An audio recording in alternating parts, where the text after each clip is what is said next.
light within my heart, light within my thoughts, light within my words. May one and all and everything, blessed and loved, ever be. Welcome. I am Sister Who. I guess I was always the good little Catholic boy, and when I was in theological school, we were talking once, when you grow up Catholic, how do you ever become un-Catholic? Because it's like its own little subculture, a different way of looking at the world and everything. But it was ingrained in me very early to try to be as helpful as I can to everyone I can in every situation I can. And the challenge with that, I guess, is when I bring my creativity and my helpful presence to various situations, sometimes I'm not quite what they wanted. And so it's a question of having something to offer, and yet it's not received or accepted. The example that comes to mind is the story of the comic book hero Superman. The story goes that on his original planet, his father was a scientist and discovered that the planet Krypton was somehow destabilizing and about to explode. And he attempted to tell other people on his planet that there's this catastrophe coming, and no one would believe him. He had this knowledge to impart, and no one would accept it. And so that was why he sent his son into outer space, and Superman came to Earth and so forth, to try to have, because they didn't have a spaceship that could carry them, but they could make a spaceship that was small enough that could at least carry his son. And so that's how the whole myth of Superman began, or so it says. But I sometimes think of what it would be like to be Superman's father and to be in this world where you know something and you know it absolutely, and the wisest minds all around you refuse to accept that it might be true. In a similar sort of way, there have been all these different situations I've been in where I'm the anomaly who's trying to impart something, trying to give something, trying to share something. But it's somehow not normal enough. I'm just not normal enough. And so I have been in places where, in retrospect, I would say I was their opportunity to learn something new and to renew themselves and to give a fresh look at what they've been doing that had become so rote that they were just following the repetition and repeating actions meaninglessly. And yet they basically said, go away, we don't want you. And I jokingly, because of that being a characteristic throughout my life, I jokingly say that when I was in college, I was there for 4 years, and I completed a Bachelor of Arts degree in Humanities, and then they handed me my degree and said, go away. And so then I was in theological school many years later for 2.5 years and completed all the requirements. And at the end of 2.5 years, they handed me a master's degree in theological studies and said, go away. And I wasn't meaning to rub anyone the wrong way, but I had questions that were questions they couldn't answer, and I had perspectives that didn't quite gel with the way they saw the world. And as I went through theological school, it seemed to me that really I was not allowed, or it's not that I was not allowed, it's that the people around me did not genuinely believe in any divine being that could transcend human theology. The only God there could be is the God they could describe. In a sense, putting God in a box, a theological box. We have these definitions that define the limits and size and shape and expression of God, and God is not allowed to do anything outside of those. And of course, God being what God is, kind of looks at that and laughs and says, yeah, right. Humanity has never been in control of God, at least not the God in whom I believe. But and so I came up with the caption after a while, if God is no bigger than human theology, God is not big enough to be God. In any case, and so there was theological school. There was a neighborhood I was in at one time where I took a mobile home on its own property and I gutted it all the way to the studs and totally rebuilt it with thick insulation and reinforcing the floor and sheetrock instead of that paneling that is so flammable. I reduced the fire hazards by 100 and made this so energy tight that there was one particular snowstorm. This is a mobile home on its own property at 10,000 feet of elevation. There was one particular snowstorm where the power went out on Sunday and didn't come back on till Wednesday. And the house had been made totally electric at that point. And yet, because there was so much insulation and the double pane windows, and I had done such a good job, that over the course of 3 days, the house never lost more than 6 degrees per day. And 3 days after no power, it was still 55 degrees inside the house. It was such a major snowstorm that during that time, I actually shoveled 8 feet of snow out of the driveway. It's the only time I've ever done that.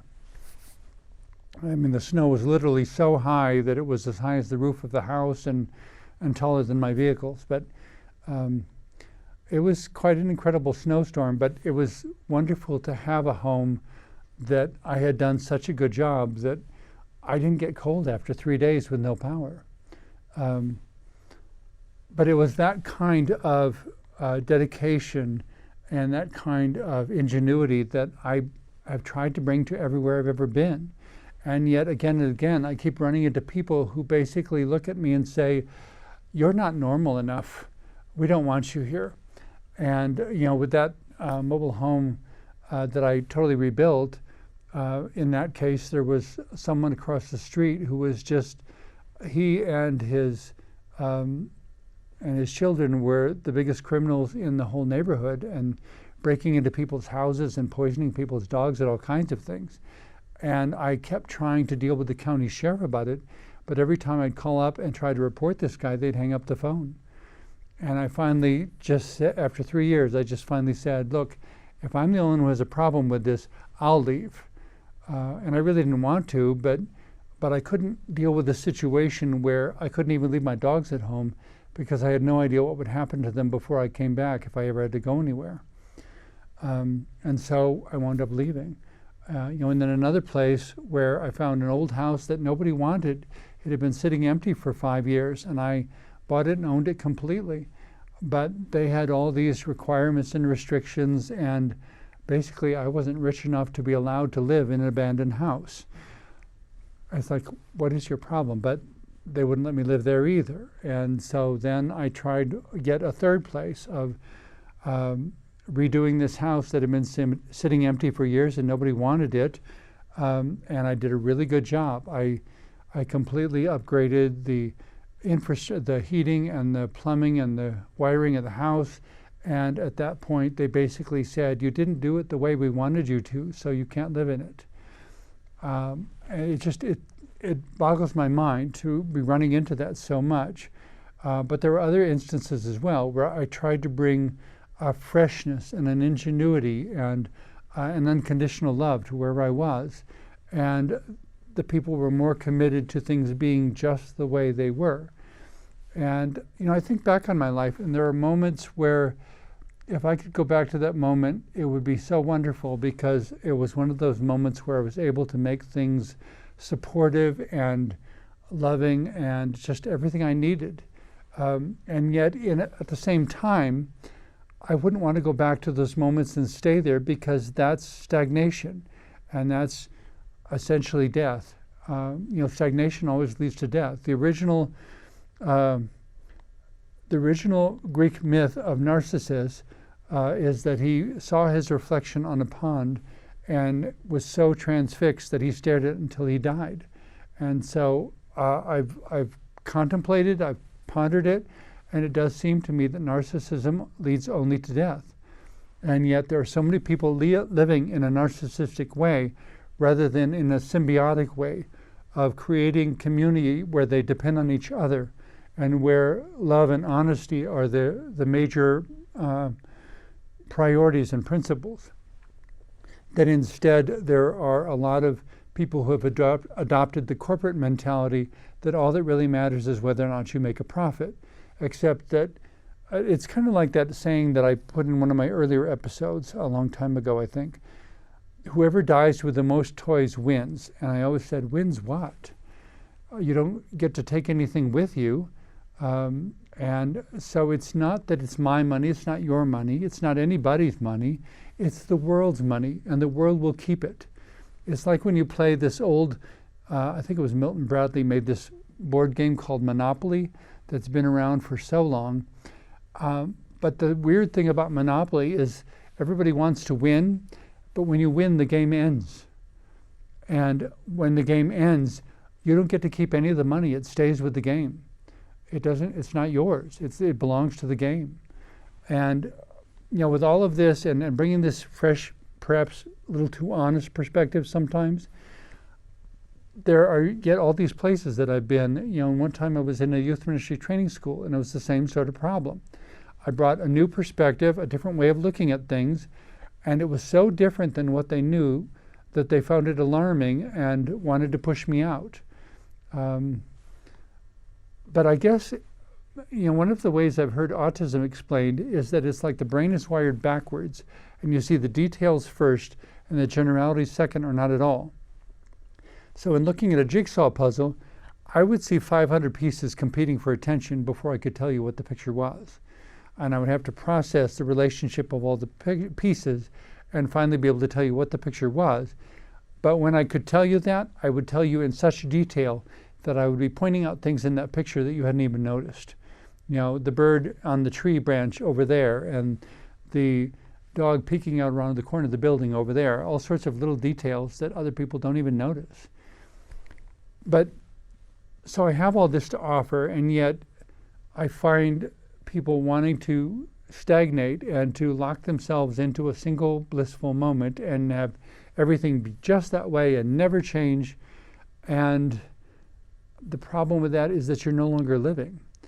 Narcissus stared at his reflection in the pool, but the thing to note about that is that Narcissus was not even obsessed with himself. He was looking at his reflection, which is an image of himself, but only one single flat image. It didn't contain all of who and what he was. It didn't contain his creativity and his humor and his perspective and his sense of understanding, his language. None of that was in there. It was just a flat visual image of what he looked like from a certain perspective, and he became so fixated on that one dimension of his being that he stared at it until he died. And narcissism is still that kind of effect, but a lot of the people who are so busy staring at the reflection, not even realizing that it's not who they truly are, don't realize until the point comes to die and there's no time left. An amusing anecdote on the part of you can't take it with you, and I mentioned this to a few friends before, and maybe I put it in another episode also, but somebody told me this story, this anecdote of this man who argued with God for the right to take it with him. He wanted, if he was going to spend his whole life building up wealth, he wanted to be able to take it with him. So God finally relented and rolled his eyes and said, fine, bring it with you if it means that much to you. So the guy lives his life, accumulates all this money, has it buried with him, and he arrives at the pearly gates dragging this big chest behind him. And St. Peter asks, you can't bring that in here. And the man says, no, I got special dispensation. Go check. I can bring it in here. And so Peter calls up to the main desk and finally gets off the phone and says, okay, fine. They said you can bring it in. But I have to wonder, for having gone to so much trouble, what have you got in that chest? And the man very proudly throws the lid back, and a few gold coins spill out all over the floor because it's so full of gold coins. And Peter looks at him for a long moment and finally says, your treasure is pavement. We use that to pave the streets up here. So basically he brought a chest of the equivalent of asphalt with him to heaven. But I just thought that was kind of funny. In any case, there was a particular retreat I went on once where people, going for this broad generalized sense of normal without really considering what the specific details are, and me always orienting to the details. I was supposed to introduce myself in relationship to my parents. And I said, you mean the two people who completely rejected me because I'm gay? how am I supposed to make a positive statement about who I am when the two people who brought me into this world don't want me anymore? And so I was wrestling with the question of mother and father and how do I define those? And so in response to that is where I wound up writing a song, because I needed to take it to a higher spiritual level where mother and father could be relationships in which I could find love. And so I'd like to share that with you now.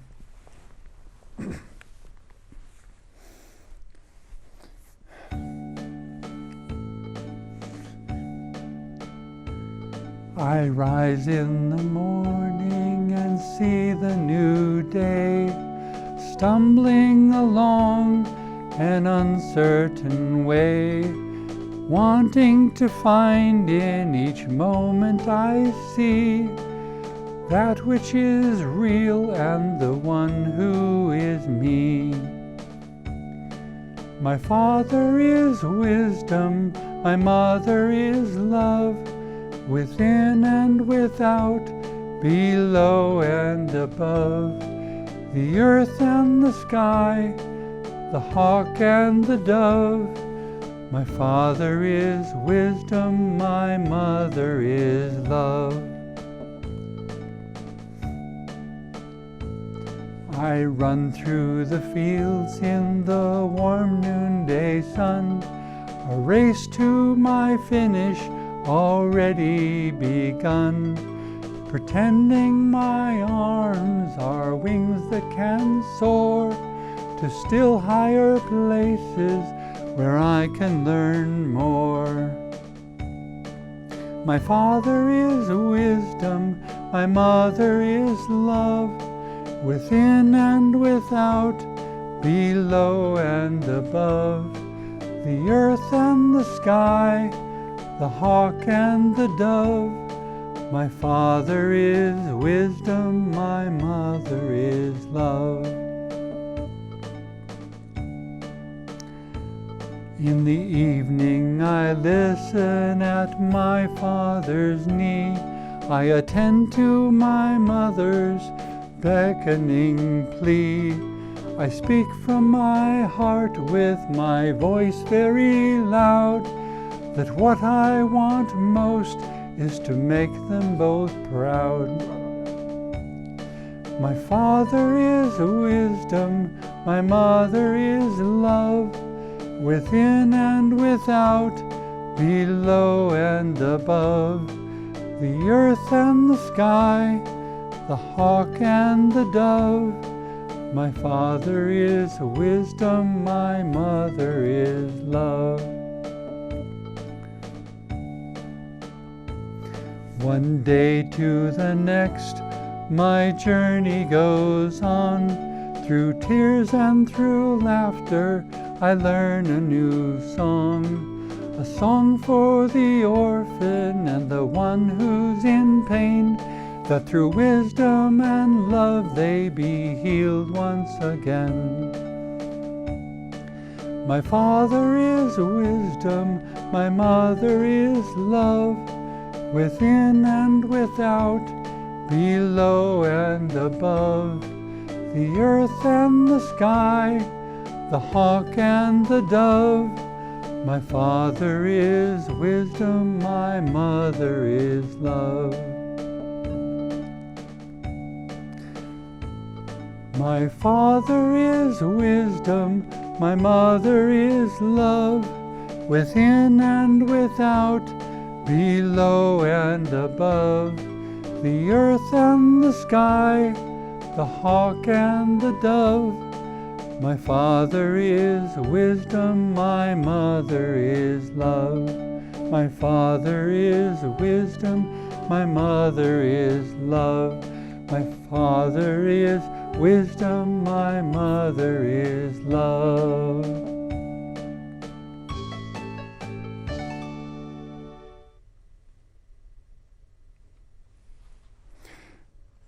I guess it's one of the challenges when you're somebody unique of figuring out who is your true family. And that so much of it comes down to what resources and opportunities do you have. And what that says to me about the surrounding community is that the extent to which opportunities and resources are extended or denied will have a direct impact on how much that community is able to renew and empower itself. That there are all kinds of wonderful things that won't happen if you don't give them a chance. And I think of these various towns where I bought these old houses and was going to fix them up, and I started and was doing an excellent job, and I was just not normal enough, and they didn't want me there. And in each case, it's a town that is still dying, and there's no one doing any renewal, and they have addiction problems that are just totally off the scale and out of control. And it reminds me of another anecdote. This guy he was on his roof, there was a flood all around the house, and he asked God to send help, get me off this roof, save me somehow. And along comes someone in a rowboat. Do you want to ride? No, God's going to save me. I don't have to worry about it. So the rowboat paddles on. And along comes someone, a helicopter, and drops a rope down and says, here, grab the rope. We'll get you off the roof. And he says, no, don't worry about it. God's going to save me. And so the helicopter flies on. And, then comes somebody else in I think floating on a raft or something like that. And he says, do you want to get on? The water's rising, you're going to drown. And he says, no, God's going to save me. And it's like, okay, and the raft floated on. And so the water rose, the man drowned, he wound up in heaven, and he said, why didn't you save me? And God said, well, I sent you a helicopter, a raft, and a boat. Are none of those acceptable solutions? And, God trying to provide what was needed, and it didn't look like the answer the man wanted, and the packaging wasn't right. That can't be what you meant. It didn't, it was the wrong race, it was the wrong religion, it was the wrong whatever. It kind of begs the question, if somebody from a religiously conservative church broke down along the road and needed a ride to help, needed someone who would help them. And well, the first person who came along was a carload of drag queens. Well, couldn't possibly accept help from them.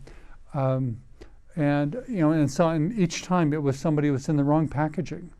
I don't remember the title of the song, but there was a wonderful song written by the minister Fred Small that tells the story of it was a white family living in Australia, and that maintained this very sharp division between themselves and the native Aborigines, the dark people.